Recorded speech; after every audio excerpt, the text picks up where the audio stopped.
Hello everyone, how you doing? Lodours here. Hope you've been doing well. I'm just heading back to the town. I gotta be honest, I'm recording this the night before. Very late for me. Usually I try and get episodes done a day or two in advance, but it's actually something I wanted to talk to you guys about. I don't want to say I'm burnt out, because that would imply some kind of exhaustion, maybe mentally. Maybe mentally I am. Oh no, we want to go up.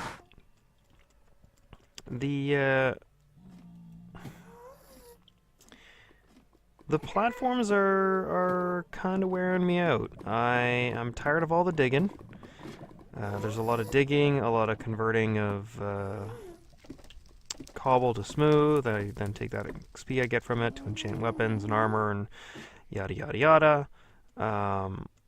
Which is actually a good little method, but it's ooh, jeez, I hope you're not mad at me. Please don't attack. Why did you do that? Oh well. Yeah, I'm finding myself stymied in a way. I want to get the platforms done.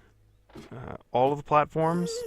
It's sort of like the idea of, you jerk. I'm gonna have to fix that. You know what?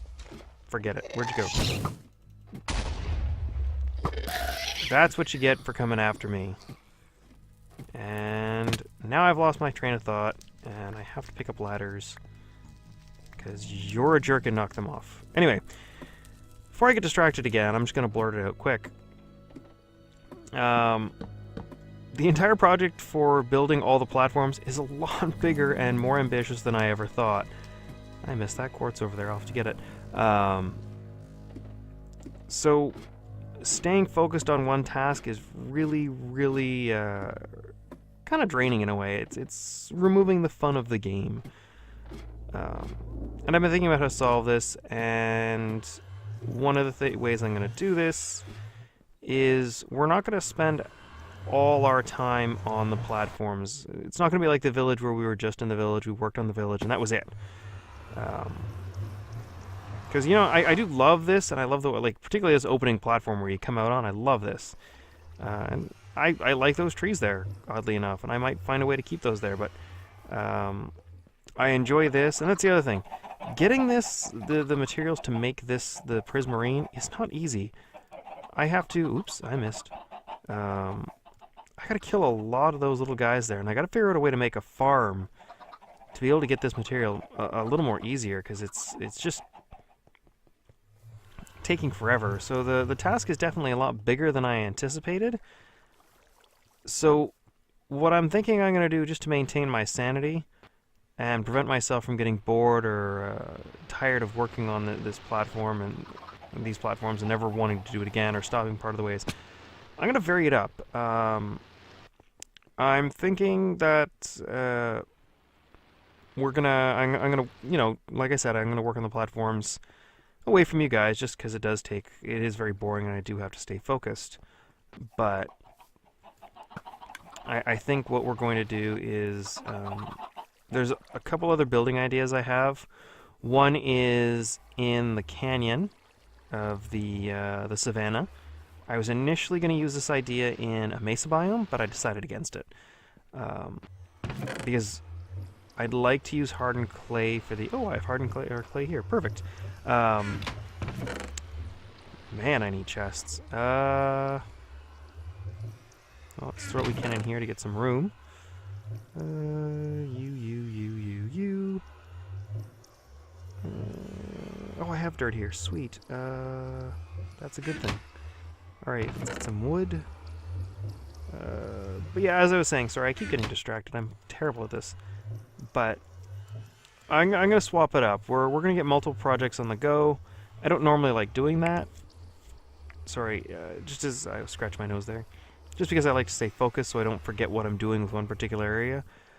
But really, unlike with the village where the landscape was there, it was our canvas, and we worked on it, we have to build the canvas first before we can start working on it. So, this area, I mean. So what I'm going to do is just, well, get this built off camera while I'm away from you guys.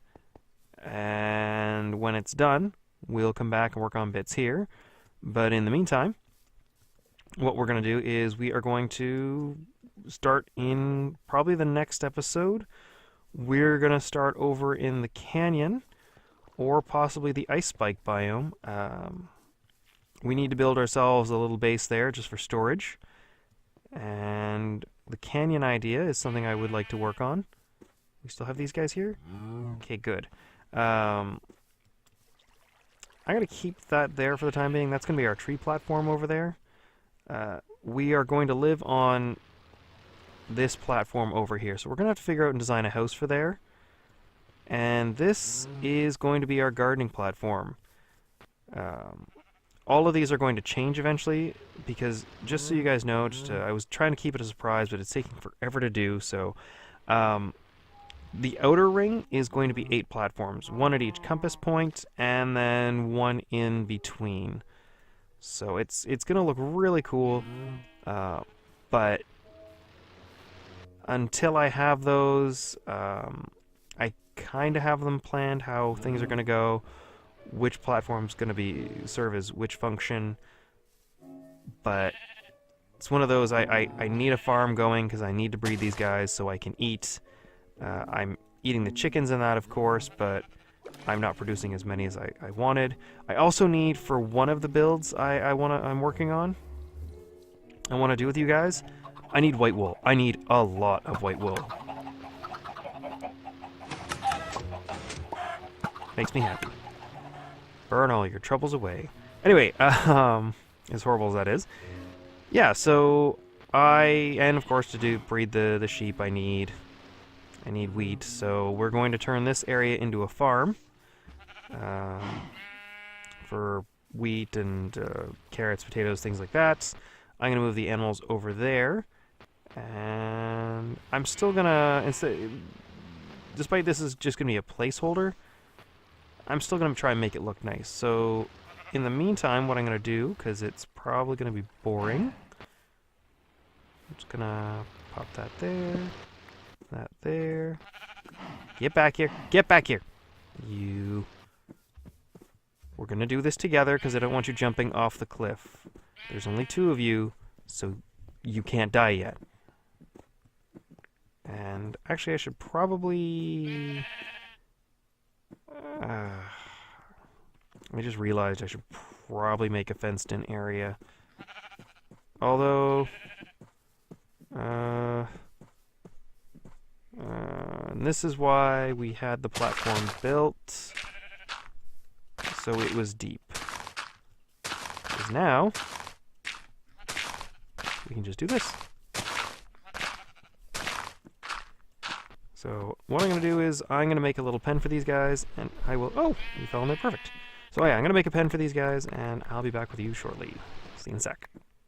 And I'm back, guys. I got the cows and the sheep over there, and they're in the happy little pen of pens. You can see they're just simple little pens. They can get in, but they can't get out. I really should breed you, but I have to grow some stuff first. But yeah. So I'm quite excited about this little tower. I was playing with it in creative. Before I forget, let's mark off the middle so I know where it's gonna be. Right there. I have absolutely no room in my inventory. Oh shoot. We'll deal with that later. Here. We need a hoe. By the way, guys, terrible Minecraft joke. Never waste your diamonds on a hoe. So true in so many things in life. 1, 2, 3, 4. So for those of you who don't know the way hydration works for soil in Minecraft, 1 block of water, or rather 1 water source, will hydrate 4 blocks out from it. So these 4 will be hydrated, but this one here that I hit will just turn to grass. Also, if you jump on it, it goes back to being just regular dirt. 2, 3, 4. Oops. 2, 3, 4. What I'm doing this for is just to help mark off where things go for me. So I know this goes here, that goes there. I really am going to be irritated if I waste that piece of dirt. The amount of digging I do to get dirt is ridiculous. don't need those carrots. You can go there, you can go there. You can go there. That should be good enough. I hate wasting dirt.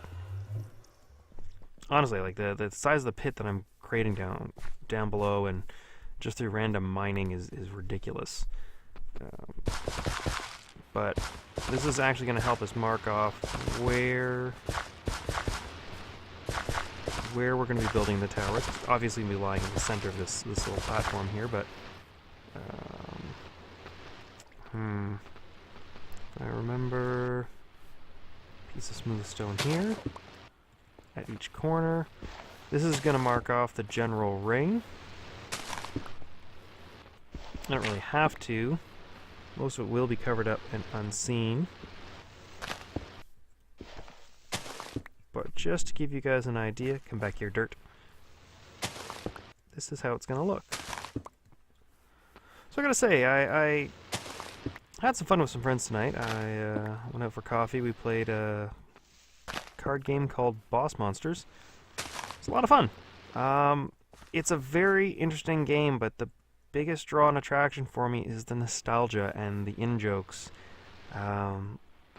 Like, it's very well done. I enjoy the game greatly, but the thing that gets me hook, line, and sinker is the nostalgia. You can look at a lot of the 8-bit drawings of... Oh, by the way, all the art on the cards is 8-bit. I'm a sucker for 8-bit. Who knew? Playing Minecraft. But, yeah. It's very nostalgic, and one of the things I kept thinking while I was playing the game was... I remembered all the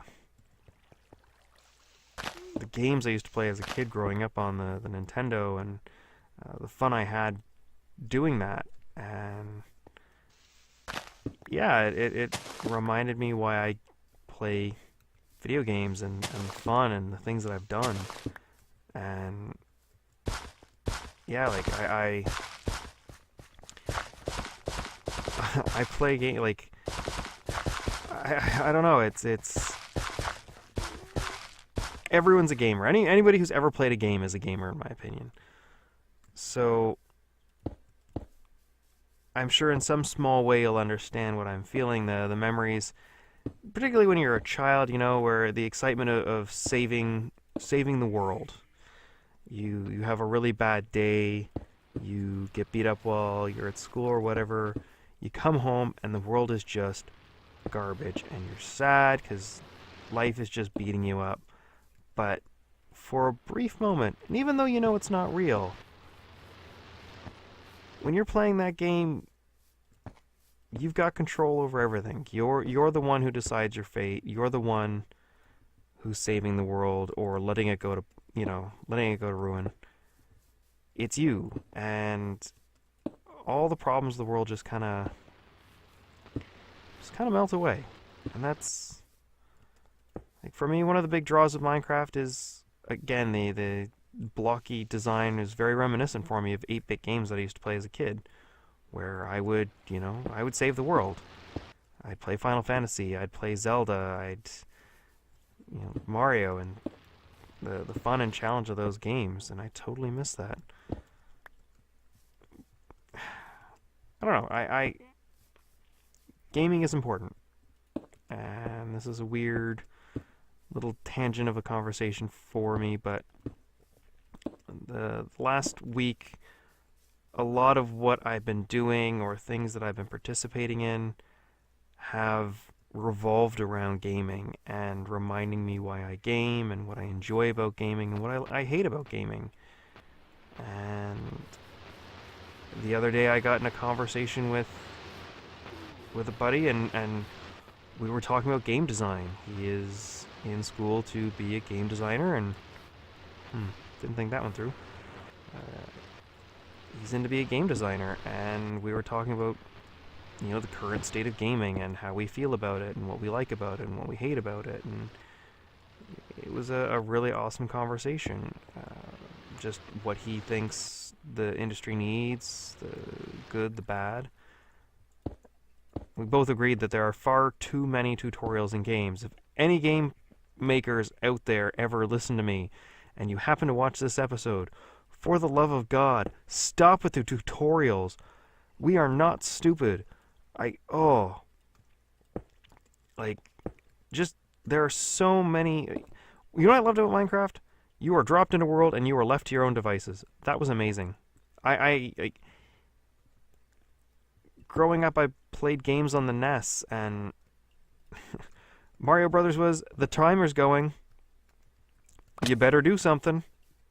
And I liked that. I liked that challenge of trying to figure things out. And these days, things are just kind of spoon-fed to gamers.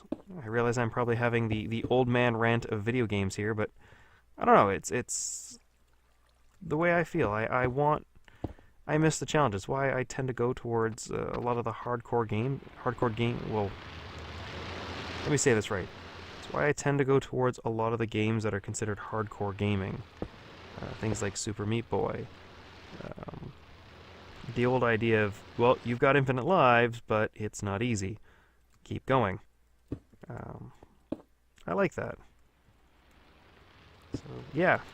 Little nostalgic rant of a tangent there for me. Hope you guys are getting the general idea of what I'm making. It is quite interesting. So you guys learned a little bit about myself there. Actually, one of the things I find while doing this is a little bit of myself is revealed every time I play this. I've had a few friends watch me, and they apparently enjoy it. I'm glad. I'm happy to entertain. This is in a way cathartic for me. I get things off my chest. I get to forget about the day. I get to build a world. This is my world. I have absolute control over it. If something goes wrong, I can fix it.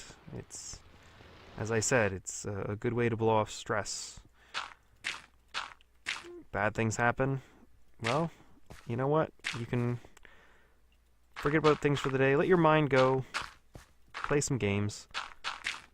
Obviously, playing games too much is a bad thing, but you know what? Sometimes people need a distraction from the hardships of life. Maybe work isn't going too well. Maybe things in your relationship are bad. Maybe you're just at a point in your life where things aren't, they don't feel like you want them to be the way they are.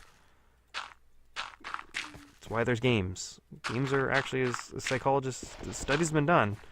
I've read reports and papers about how gaming, not video games specifically, but gaming in general, helps develop the human brain, and that games are simulations where the mind is able to deal with problems within simple scenarios, and that helps people later on in life deal with problems because they maybe take Monopoly. You're not great, you're worrying about your finances, you're dealing with money.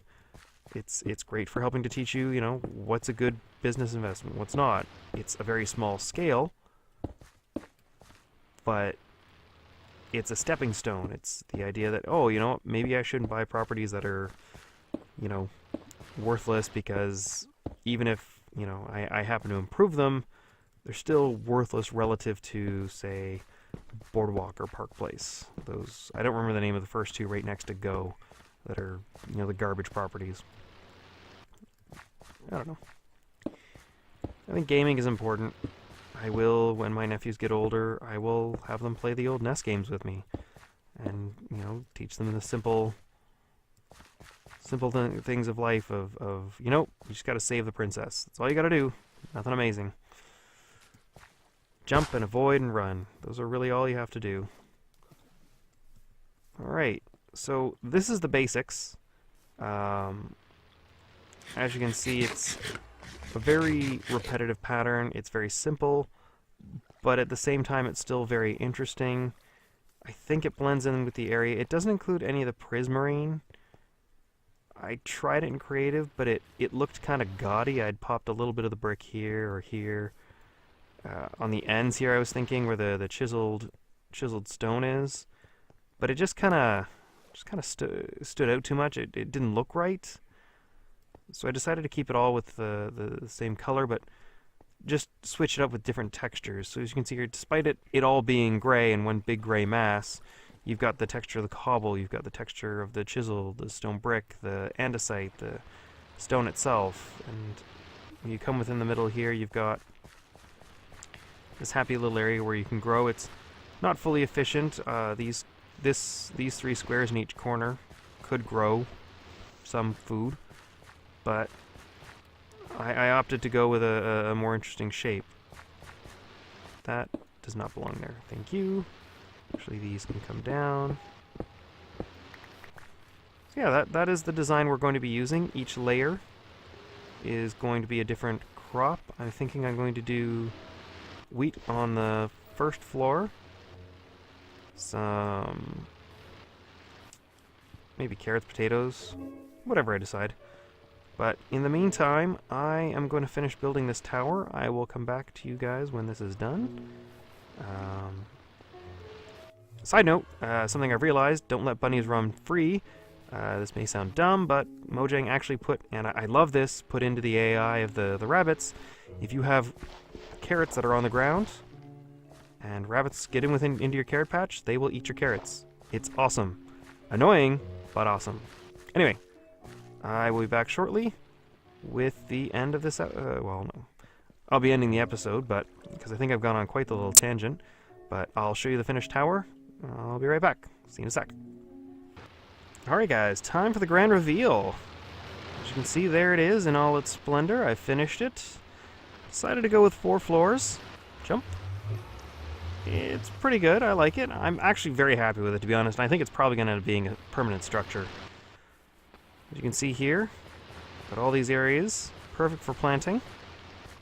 I kept this water stream here. It's 1 source block at the top. And the nice thing is, 1 source block hydrates all this soil. And it acts as an elevator, allowing us to get to the top. And show off the roof here for a quick second. As you can see, I'm pretty happy with it. I'm not sure I like these bare patches here. I'm not sure if I should extend the half slabs out, but I wanted to give it a round look. I realize from down below it's kind of hard to tell. Although I gotta say, I really do love the view. Get a nice view of the entire area here. Just trying to imagine what it'll look like when it's done. I think it's gonna look amazing. My one worry, though, is these flat surfaces here will be possible spawn areas. I mean, the lighting is, you know, where is it? Yeah, light's less than 8, so